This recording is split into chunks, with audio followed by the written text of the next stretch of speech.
बोलो जयकारा, बोल मेरे श्री गुरु महाराज की जय।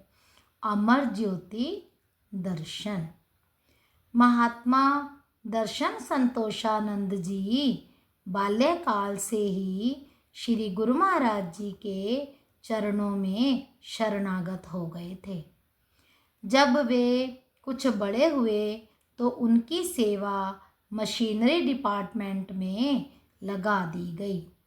श्री प्रभु जी की अपार कृपा से वे इस कार्य में इतने निपुण हो गए कि श्री आनंदपुर के सभी वाहनों एवं विभिन्न विभागों में लगी मशीनों में जब भी कोई खराबी आती तो उसे ठीक करने के लिए इन्हें ही बुलाया जाता।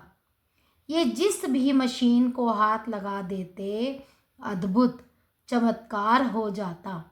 खराब से खराब मशीन जिसे कोई मैकेनिक ठीक ना कर पाता, इनका हाथ लगते ही कार्य करना आरंभ कर देती। बहुत समय पहले की बात है, एक बार ये सेवा कार्य के लिए ग्वालियर गए। वहाँ का कार्य पूरा करके वापस आ रहे थे तो देहरंदा के मार्ग में पुल के आगे एक कार खड़ी देखी।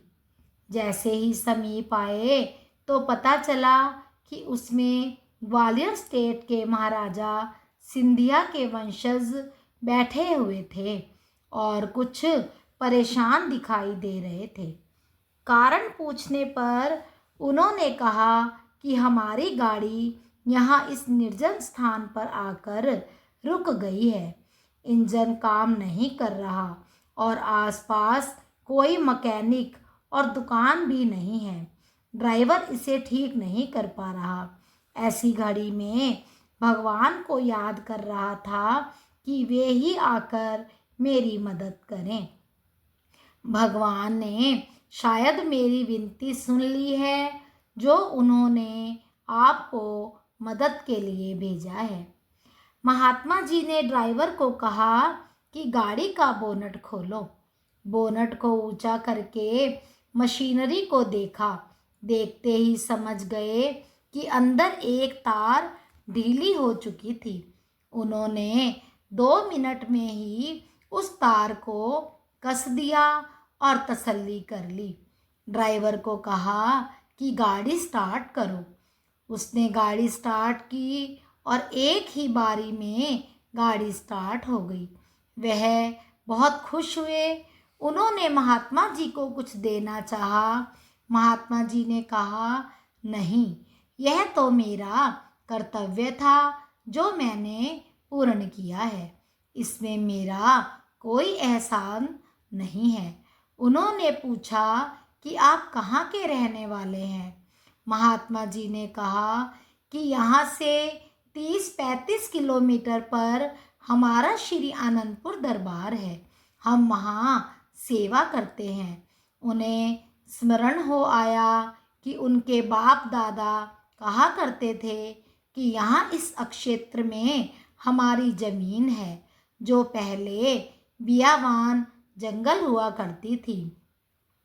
कुछ महात्मा जन आए और उस भूमि को खरीद लिया और झाड़ झखाड़ से भरी इस भूमि को आबाद करने में जुट गए। अपने कठिन परिश्रम द्वारा उन्होंने थोड़े ही दिनों में ही इस धरती की काया पलट दी। इस विषय में जब उन्होंने कुछ पूछताछ करनी चाहिए तो महात्मा जी ने बताया, अब तो वहाँ बहुत बड़ा आश्रम बन गया है। हिंसक पशुओं से भरा वह बीहड़ जंगल आज महातीर्थ धाम के रूप में परिवर्तित हो चुका है। वे कहने लगे कि अभी मैं किसी आवश्यक कार्य से इंदौर जा रहा हूँ। इस पुण्य धरती को नमन करने के लिए अवश्य आऊँगा। महात्मा जी का धन्यवाद कर उन्होंने आगे की ओर प्रस्थान किया।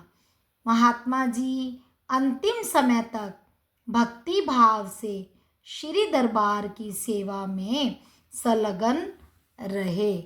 बोलो जयकारा बोल मेरे श्री गुरु महाराज की